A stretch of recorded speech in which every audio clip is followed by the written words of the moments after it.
March 1945, Rhineland, Germany. The grenade leaves Tommy Higgins' hand and arcs through the foggy air. Boom! The explosion tears through 5 German soldiers standing near the farmhouse door. Their lieutenant collapses instantly. Blood sprays across the mud. Tommy's already throwing the second grenade before the screaming starts. Another blast. The machine gun nest in the barn window goes silent. Flames pour out. His third grenade catches 3 more Germans trying to raise their weapons. They drop like stones. Fourth grenade. Final explosion. The farm cart disintegrates. 4 more bodies hit the ground. 19 German soldiers dead in 36 seconds. 1 laughing Canadian standing in the smoke. This is his story. But let's rewind 12 hours earlier, because what you just witnessed wasn't luck. It wasn't random violence. It was the result of one ordinary farm boy who made an insane decision that military commanders called suicide. A decision that would save his entire section and change how Canadian forces fought for the rest of the war. Tommy Higgins wasn't supposed to be a hero. He was supposed to be dead.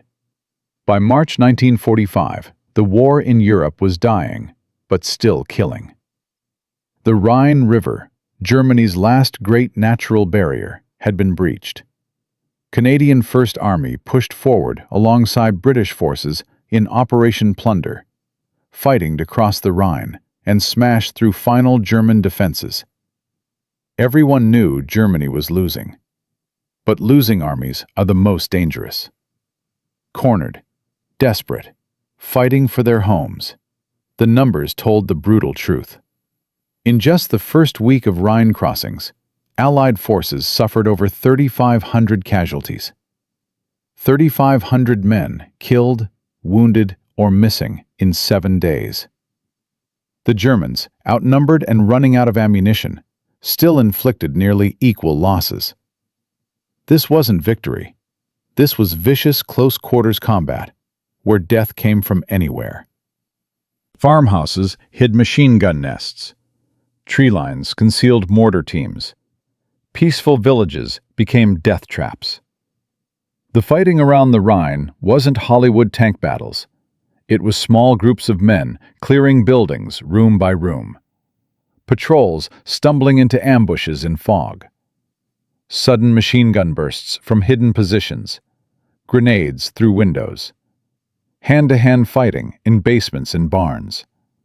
Both sides exhausted, scared, running on adrenaline and desperation.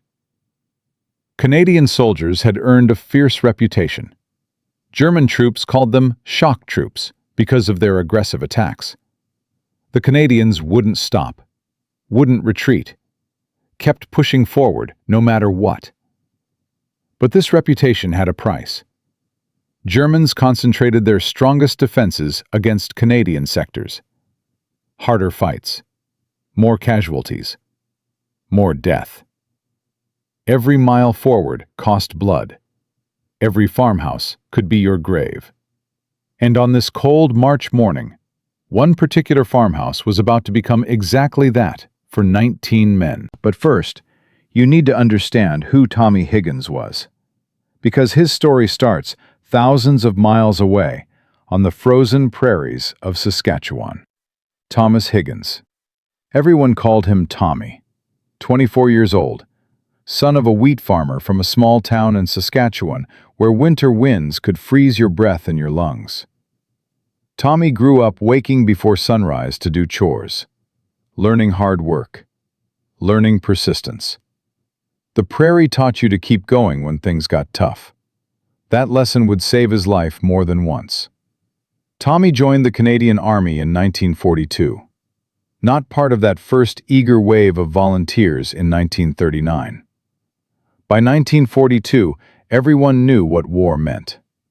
The disaster at Dieppe in August 1942 had killed or captured thousands of Canadians in one terrible day. Tommy knew the risks. He went anyway. Duty. His 2 older brothers had already enlisted. He couldn't stay home while they fought. After basic training, Tommy shipped to the Regina Rifles Regiment, 7th Canadian Infantry Brigade. He arrived in England in early 1943, spent over a year training for the invasion. On June 6th, D-Day, Tommy waded ashore at Juno Beach in Normandy with his rifle held over his head to keep it dry. Terrified, but moving forward because the men beside him moved forward. That's how you survive. Focus on the next step, the next moment. Don't think about dying, just keep moving. Tommy survived the brutal Normandy fighting, where artillery turned forests into splinters. He survived the Battle of the Scheldt in Belgium, fighting in flooded fields and freezing rain to clear the port of Antwerp. He survived the frozen hell of the Rhineland winter, where frostbite killed as easily as bullets. By March 1945, Tommy was a veteran. He knew how to move under fire, stay calm in chaos. Most importantly, he knew how to survive. His fellow soldiers noticed something unusual about Tommy. While other men cursed during artillery bombardments or prayed during firefights, Tommy told jokes, dark jokes, about death itself. It was his coping mechanism. Some thought he was crazy. Others found his humor helped them stay calm too. His sergeant once said Tommy's laugh was worth more than a medal, because it reminded everyone they were still human, still alive, still capable of finding something funny, even in hell. By March 1945, the Regina Rifles had been in continuous combat since D-Day. 9 months of fighting with almost no rest. Heavy casualties. New replacements arrived regularly. Young men fresh from Canada who looked impossibly young to veterans like Tommy.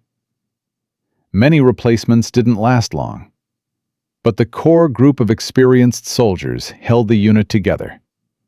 They taught new men how to survive, led by example, kept fighting when exhausted beyond measure. Tommy carried the standard Lee Enfield rifle. Reliable weapon. Accurate up to 600 yards, 10 rounds before reloading. But in close combat, the rifle wasn't always most useful. That's why Tommy also carried grenades. Mills bombs, about the size and weight of a baseball, filled with explosive and metal fragments. When detonated, it could kill or wound anyone within 10 yards. Most soldiers carried 2 grenades as standard. Tommy carried more, usually 4, sometimes 6. He clipped them to his webbing, the canvas straps holding all his equipment. His sergeant joked that Tommy clinked when he walked because of all those grenades. Tommy didn't care about extra weight. He'd seen too many situations where having one more grenade meant the difference between living and dying. Better to carry the weight than run out when you needed them most. This brings us back to that cold March morning. Tommy's section received orders to clear a series of farmhouses near the Rhine. Intelligence reports suggested minimal resistance. German forces had supposedly pulled back across the river. The farmhouses were expected to be empty, or held by just a few stragglers. Intelligence was wrong. German paratroopers, Fallschirmjäger, had set up defensive positions in those buildings. Elite troops, veterans who'd fought from North Africa to Normandy to the Rhine. Outnumbered, outgunned, running low on ammunition, but determined to delay the Allied advance as long as possible. Every hour they held meant another hour for other German units to prepare defenses further east. They had no intention of surrendering. They'd turned those innocent farmhouses into a deadly trap. And Tommy's section was walking straight into it. The morning was cold and damp, typical Rhineland weather in early spring. Thick fog hung low over the fields like a gray blanket, reducing visibility to maybe 50 yards. You couldn't see danger until you were right on top of it. Tommy's section moved slowly toward the first farmhouse, weapons ready, every man scanning windows and doorways for movement, their boots squelched in mud with each step. An eerie silence hung over everything. No birds singing, no farm animals.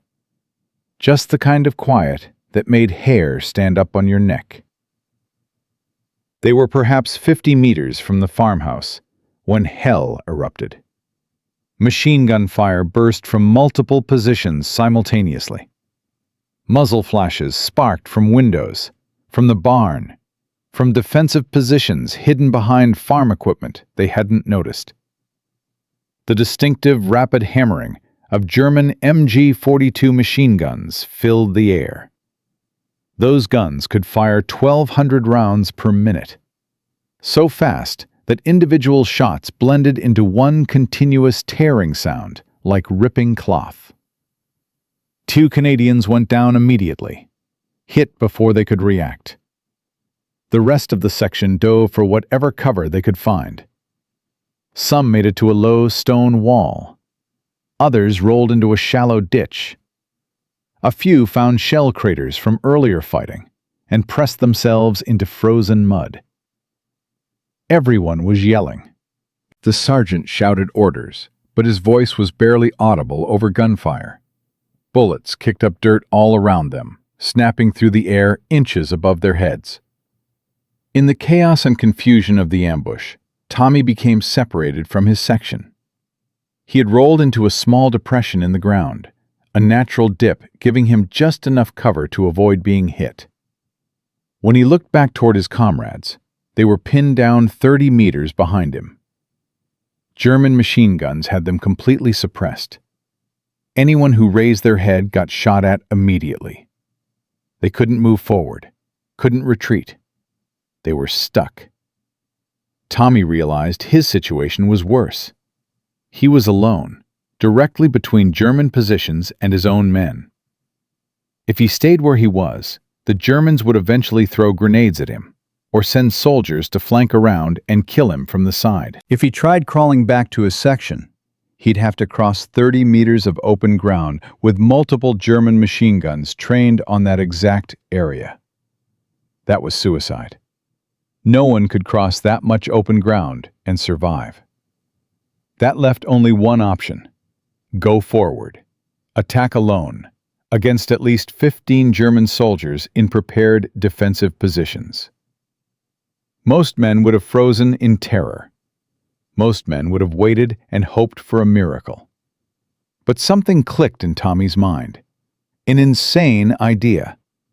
A thought so ridiculous that his sergeant would have called him crazy. But it was the only way out.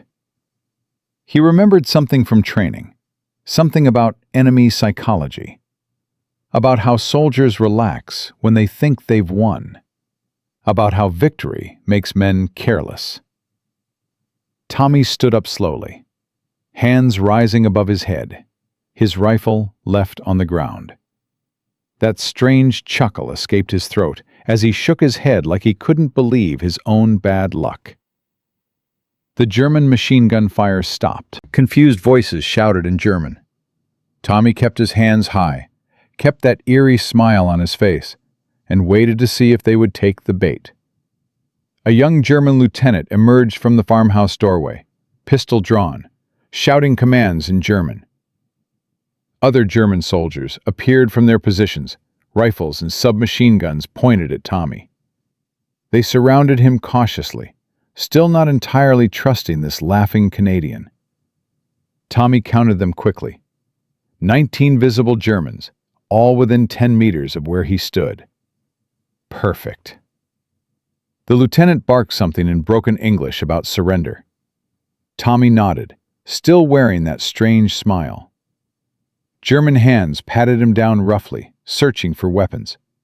They found his knife and pulled it from its sheath. They found spare ammunition magazines and tossed them aside. They checked his pockets and found nothing dangerous. But in their eagerness and confusion over this bizarre prisoner who wouldn't stop chuckling, they made a fatal mistake. They didn't check carefully under his jacket. They didn't find the grenades still clipped to his webbing, hidden beneath the folds of his uniform. The Germans relaxed. Tension drained from their faces. They had captured an enemy soldier without losing anyone. The lieutenant was already calling out, probably telling others to come see their prisoner. More Germans began clustering around Tommy, weapons lowered, some of them smiling now, maybe even laughing at their own nervousness. They were packed together, shoulder to shoulder, forming a tight group. This was exactly what Tommy had been waiting for. Every second of training, every month of combat, every grenade he'd carried when others said it was too much weight. All of it came down to this moment. He took one deep breath. The smile vanished from his face. His hands dropped. Tommy's fingers found the pins of 2 grenades simultaneously. The Germans were still processing what he was doing. That critical split second where the brain sees something, but hasn't yet understood the danger. Pins pulled. 1 grenade in each hand. The nearest German started to raise his rifle, but he was too slow. Far too slow. Tommy threw the first grenade at the lieutenant and the men closest to the farmhouse door. The throw was perfect. Practiced through hundreds of training drills and months of combat experience. The grenade landed right at their feet. His hand was already grabbing a 3rd grenade before the first one even hit the ground. The first grenade detonated with a massive blast that echoed across the fields. The lieutenant and at least 5 men around him collapsed instantly. Shrapnel tore through flesh. The blast knocked others off their feet. Screaming began. Confusion turned to panic. Tommy threw the 2nd grenade toward the machine gun position in the barn window, while simultaneously pulling the pin on a 3rd grenade with his other hand. The 2nd grenade exploded inside the barn, silencing the machine gun that had pinned down his section. Flames and smoke poured from the window. Tommy threw the 3rd grenade at a cluster of Germans trying desperately to bring their weapons to bear on him. But their hands were shaking, their movements clumsy with shock and fear. The 3rd explosion caught 3 more Germans in the open. They went down like puppets with their strings cut. The surviving Germans were scattering now, running for cover, some firing wildly without aiming. Tommy was already moving, diving and rolling across the ground to make himself harder to hit. He grabbed his 4th and final grenade while rolling, pulled the pin with his teeth, even though it hurt, and hurled it at the remaining group trying to organize some kind of defense behind a farm cart. The explosion caught 4 Germans who had clustered together. The farm cart disintegrated into flying splinters and metal fragments. Tommy's hands were empty now. 4 grenades thrown, 4 explosions. Smoke and dust filled the air, making it hard to see or breathe. His ears rang from the blasts. He scrambled forward and grabbed a fallen German rifle, a Kar 98K, bringing it smoothly to his shoulder. 2 Germans were still standing, stunned, bleeding, trying to raise their weapons with trembling hands. Tommy fired twice. Both men fell. Then silence. Complete silence, except for the ringing in his ears and the moans of the wounded. 36 seconds had passed since he pulled the first grenade pin. 19 German soldiers lay dead or dying around him. Tommy stood there for a moment, breathing hard, checking the rifle in his hands to make sure it still had ammunition. Behind him, he could hear his section finally advancing, breaking from cover now that the German guns had gone silent. The rest of Tommy's section reached his position and stopped dead. Bodies everywhere. Grenade craters, blood, smoke, and Tommy, standing in the middle of it all, alive. His sergeant, William Fraser, a tough man who'd seen 3 years of combat, looked around slowly, taking in every detail. His mouth hung open. Finally, he found his voice. "What the bloody hell did you do, Higgins?" Tommy bent down and picked up his own rifle from where he'd dropped it. He checked the chamber to make sure it was still loaded, then looked at his sergeant with no emotion at all. "They didn't search me properly, Sarge." The section moved quickly to clear the remaining farm buildings. They found 3 more German soldiers inside the main house, hiding in a cellar. When these Germans saw what had happened outside, when they saw the bodies of their comrades, they surrendered immediately without resistance. Their hands shook as they raised them above their heads. Their faces showed pure terror. Word spread through the regiment within hours. Soldiers found excuses to pass by the farmhouse, drawn by the undeniable evidence. Grenade fragments embedded in walls, bodies lying in distinct clusters, scorch marks that told the story without words. Tommy's company commander, Captain Morrison, arrived to inspect the scene personally. He walked around carefully, examining everything, asking questions, taking notes. Then he pulled Tommy aside and told him he was recommending him for the Victoria Cross, the highest military honor in the British Empire. Tommy just nodded quietly. He didn't seem excited or proud. He seemed tired. But this was only the beginning, because what happened at that farmhouse would change everything. Private Jim Mackenzie wrote in his diary that night, "We thought Tommy was going mental standing up like that. Thought we were about to watch him die. Then he turned into something else entirely. Never seen anything like it in 3 years of war." The story spread through Canadian divisions like wildfire. 1 Canadian, 19 Germans, 36 seconds. But what happened next changed more than just one farmhouse. It changed how an entire army fought. And when the Germans learned what Tommy had done, when they understood the implications, they realized they were fighting an enemy that would never quit. Within 48 hours, German intelligence officers were piecing together reports from the Rhine sector. Multiple sources confirmed the same impossible story. A single Canadian soldier, apparently surrendering, had annihilated an entire platoon of elite Fallschirmjäger in under a minute. The reports landed on the desk of General Major Heinrich Vogel, commanding the defensive sector. Vogel was a veteran of both world wars, a man who had seen everything war could offer. But this report made him pause. He called an emergency meeting with his staff officers. "Gentlemen," Vogel said, tapping the intelligence report, "we have a problem. The Canadians are no longer following conventional warfare rules. They fake surrender. They carry excessive grenades. They fight with a ferocity that borders on fanatical." His intelligence officer added statistics.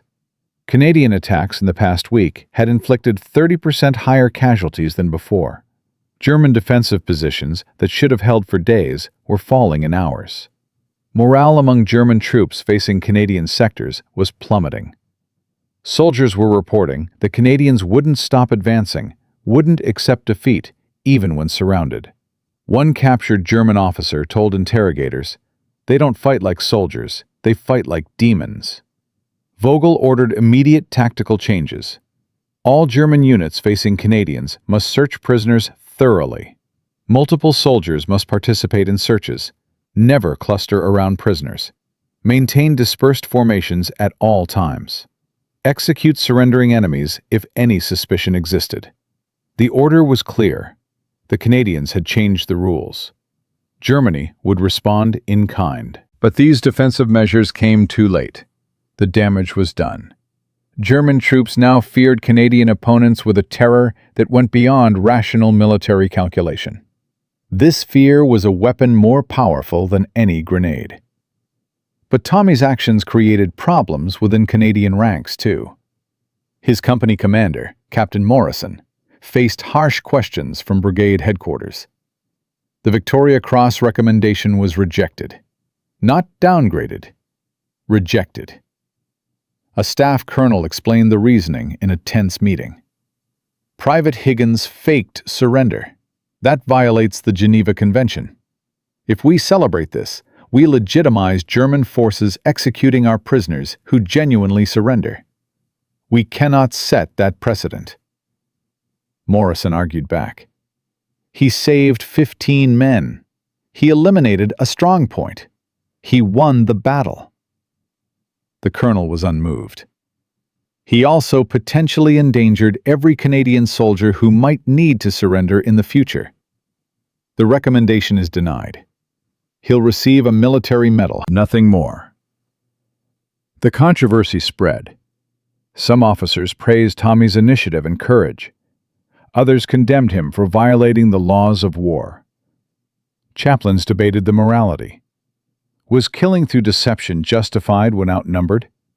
Did survival override ethical combat? The debate raged through officer messes and battalion headquarters. Meanwhile, Tommy himself said nothing. He didn't defend his actions, didn't apologize, just kept fighting. But something had changed. Word had spread. Soldiers in Tommy's regiment started carrying more grenades, started thinking about unconventional tactics, started believing that individual initiative could change battles. Then came April 7th, 1945. The Regina Rifles received orders to capture the town of Frizoith in northwestern Germany. Intelligence reported the town held by 200 German soldiers, a mix of Wehrmacht regulars and Hitler Youth fanatics. The town controlled a critical road junction. Taking it would open the route to Bremen and the North Sea coast. The attack was scheduled for dawn. 3 companies would assault simultaneously from different directions.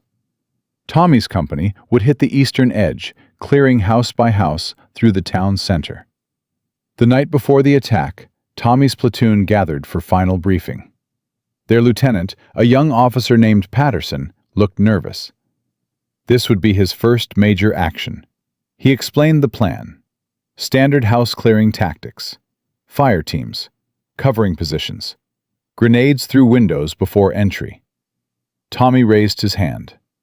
"Sir, permission to speak." Patterson nodded. Tommy continued. "The Germans know we're coming. They're dug in, waiting. Standard tactics will get men killed. We need to hit fast, hard, before they're ready." Patterson frowned. "What are you suggesting, Higgins?" Tommy outlined his idea. Instead of methodical house clearing, they would use speed and shock. Maximum grenades per man. Simultaneous assaults on multiple buildings. Create chaos. Overwhelm the defenders before they could organize. Patterson hesitated. This wasn't by the book. But he'd heard the stories about Tommy. "All right," Patterson said finally. "We do it your way. Everyone carries 6 grenades minimum. We hit fast." Dawn broke cold and gray over Frizoith. The Canadian artillery barrage lasted 15 minutes. Shells screamed overhead. Buildings exploded. Smoke and dust filled the air. Then silence. The moment of truth. Tommy's company charged. They didn't advance cautiously.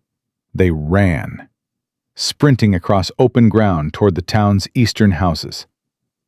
German defenders, stunned by the artillery, barely had time to react. Canadian soldiers reached the first buildings before organized resistance formed. Tommy hit the first house, kicked the door, grenade inside. Boom! Moved to the next. Another grenade. Boom! His section followed his example. 5 houses cleared in 2 minutes. German soldiers emerged from basements and back rooms, hands raised, terrified. But others fought back. A machine gun opened fire from a church tower. Tommy spotted it, grabbed a Bren gun from a fallen comrade, fired back. Long burst. The machine gun went silent. His section pushed deeper into town. House after house fell. The Germans couldn't stop the momentum, couldn't organize counterattacks. The Canadians were moving too fast, creating too much chaos. German defenders retreated toward the town center, trying to establish a final defensive line. That's when Patterson made his decision.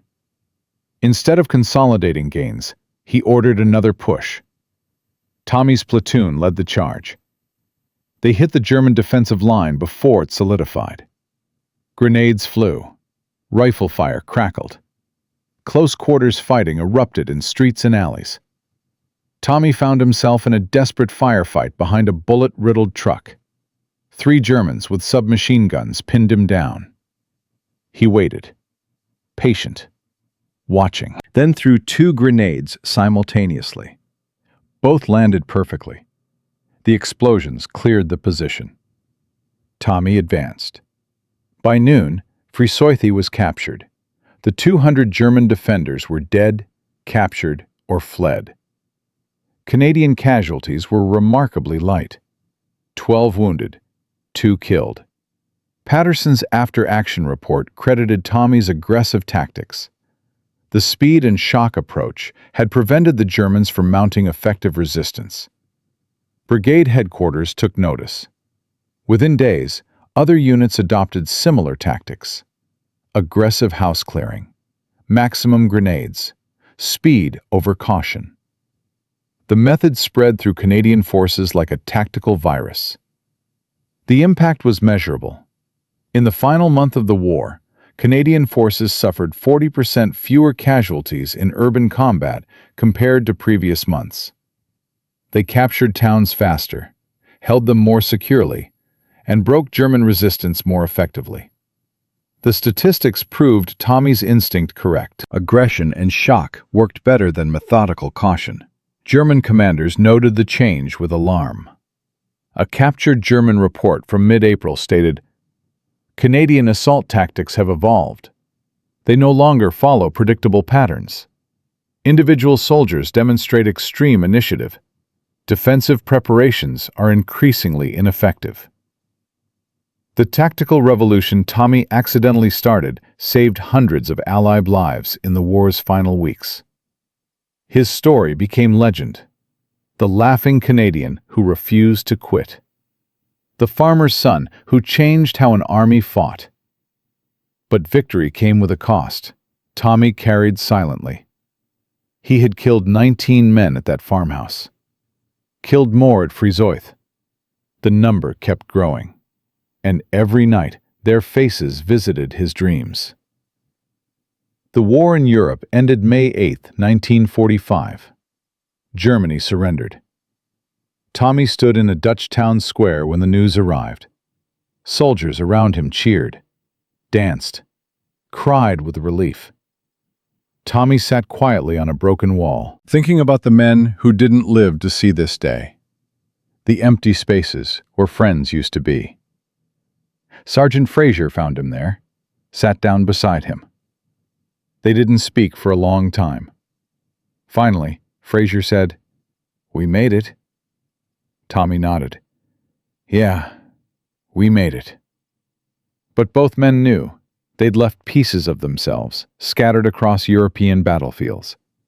Pieces they'd never get back. Now the question remained, what happens to a man like Tommy Higgins after the war? What becomes of the Laughing Devil when the fighting stops? The answer would surprise everyone. From a Saskatchewan farm boy with an insane idea about grenades and fake surrender, to changing how an entire army fought in the final months of World War II. Tommy Higgins proved that one man, with courage and quick thinking, could save hundreds of lives and shorten a war. 19 Germans dead in 36 seconds. Hundreds of Allied lives saved in the weeks that followed. But the story doesn't end on that muddy German farmhouse, because what happened to Tommy Higgins after the war reveals something deeper about heroism, sacrifice, and the price of victory. This final chapter holds a truth that military historians only discovered decades later. A truth about what it really costs to be the Laughing Devil. Tommy returned to Saskatchewan in late 1945 on a troop ship packed with soldiers heading home. He married Ruth, his childhood sweetheart, who'd waited through 3.5 years of war, writing letters every week, even when months passed without hearing back. They bought a small farm outside Regina, raised 4 children. Tommy worked the land just as his father had, waking before dawn, working until dark, finding peace in the simple rhythm of farming life. But peace was complicated for Tommy Higgins. Like most men of his generation, Tommy never spoke about the war to his children. When they asked what he did, he said simply, "I was a soldier," and changed the subject. This silence was common among veterans. The things they'd seen and done were too terrible to share with people they loved. They carried those memories alone, buried deep, locked away. But Tommy maintained friendships with other Regina Rifles veterans. They held annual reunions where they could talk to people who understood, who'd been there, who knew without needing explanations. The military medal he received sat in a drawer. He wore it when required at ceremonies. Otherwise, he never mentioned it, never told the farmhouse story to neighbors or friends. His children grew up not knowing their father was a legend in Canadian military history. They knew him as a quiet man, a good farmer, a kind father who sometimes woke up screaming in the night. Ruth would hold him when the nightmares came. She never asked what he saw in those dreams. She didn't need to ask. She could see it in his eyes the next morning. In 1982, a military historian researching Canadian Rhineland Campaign actions tracked down Tommy's address. The historian called and asked for an interview about the farmhouse incident. Tommy, now 61 and retired from farming, hesitated. He hadn't talked about that day in detail since 1945. But finally, he agreed. The interview was recorded on tape. Listening to it, you can hear Tommy's voice crack several times when he talks about the men who died, both German and Canadian. He spoke carefully, choosing words with precision. "People ask if I'm proud of what I did that day," Tommy said on that recording. "Pride isn't the word I would use. I did what I had to do to survive and help my friends survive." Tommy died in 1998 at age 77 from natural causes. His obituary in the Regina newspaper mentioned his war service in a single line. Most people who read it had no idea what he'd done, what he'd survived, what he'd carried inside for over 50 years. But his fellow veterans knew. At his funeral, 7 Regina Rifles members, all in their 70s, served as pallbearers. They'd served with him. They knew his story. They honored him the way soldiers honor soldiers. That was Tommy's personal ending. Quiet, dignified, largely unknown to the world he'd helped save. But di sang thật sự của anh ta không nằm ở huân chương hay sự vinh danh. It lived in the tactics that survived him. Tommy's instinctive understanding of grenade warfare and aggressive shock tactics became doctrine. What he did out of desperation at that farmhouse became standard operating procedure. Canadian Forces combat training centers still teach his methods today.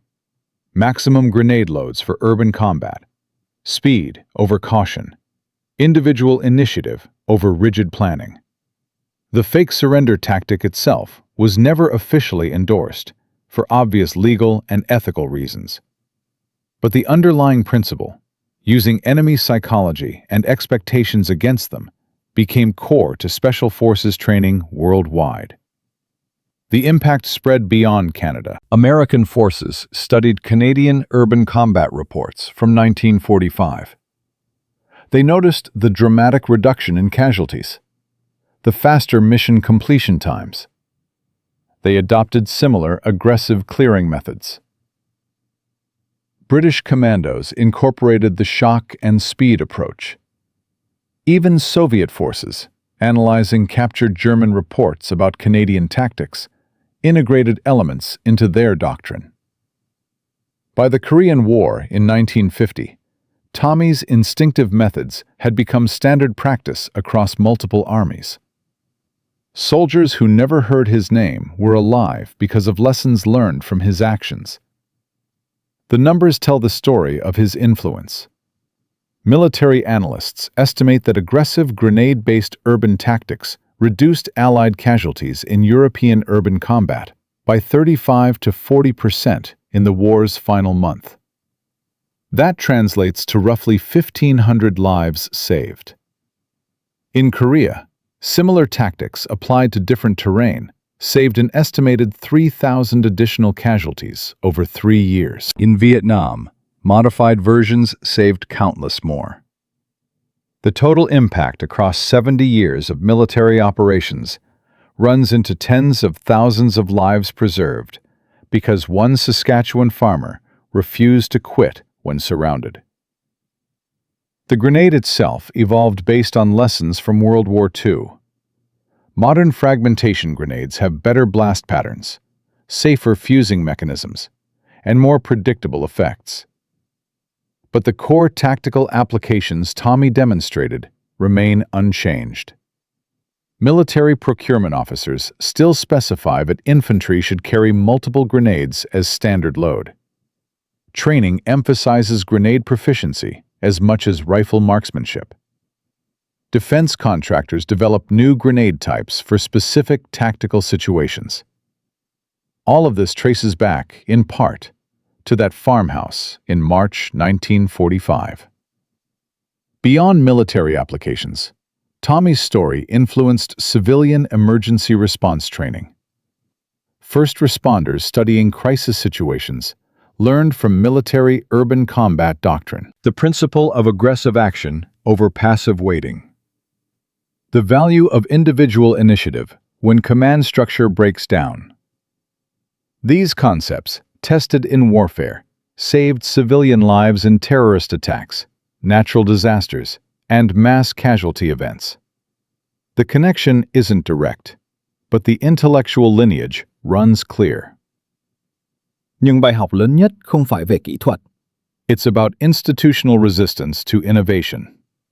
Tommy's fake surrender worked because it was unconventional.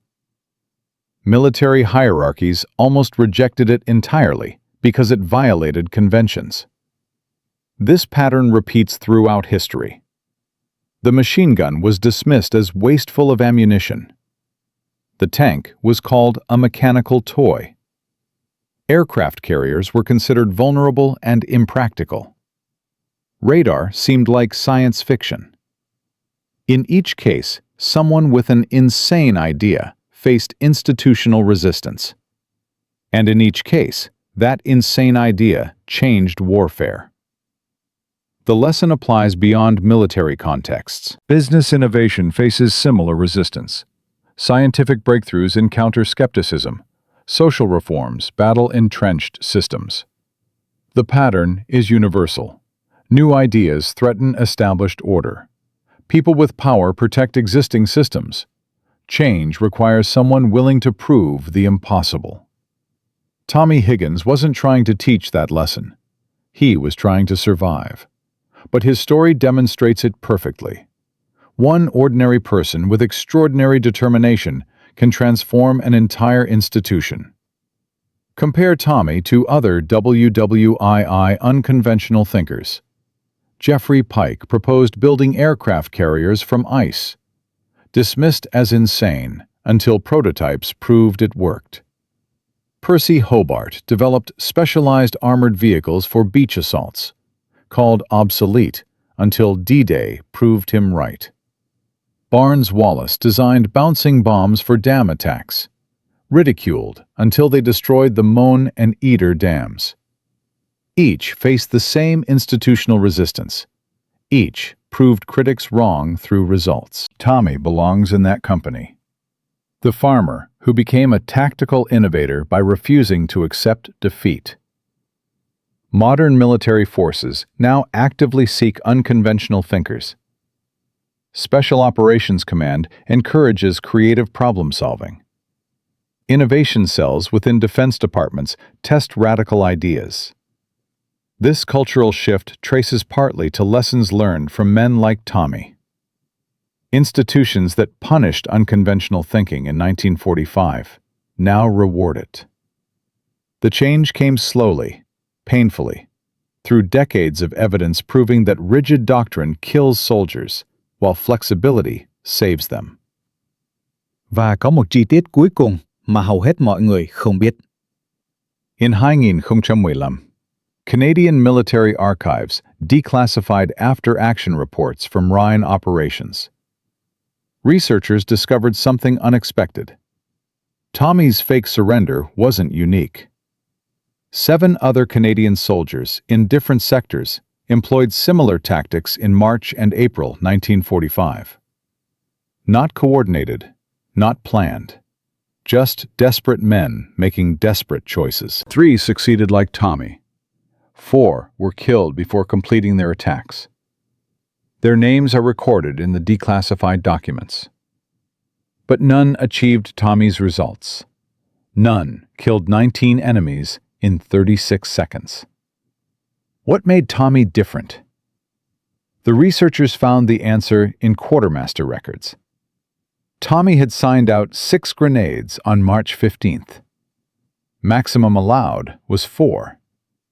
He'd convinced the supply sergeant to give him extras by trading his rum ration. That trade, that small decision to carry more weight for potential advantage, made the crucial difference. The 4 soldiers who failed carried standard grenade loads. They ran out. Tommy didn't. The lesson is profound. Preparation matters. Details matter. That extra effort, that additional burden accepted willingly, can mean survival or death. There's a final twist. The German lieutenant who accepted Tommy's fake surrender, Wilhelm Hartmann, left a widow and unborn daughter. That daughter, Greta Hartmann, became a teacher dedicated to peace education. In 1985, she wrote a letter to Canadian military archives requesting information about her father's death. She wanted to understand what happened. The archives sent her the full report. She replied with a letter that military historians still reference. "I don't blame the man who killed my father," she wrote. "I blame the war that put them both in that terrible situation. Both were trying to survive. One succeeded. That's all."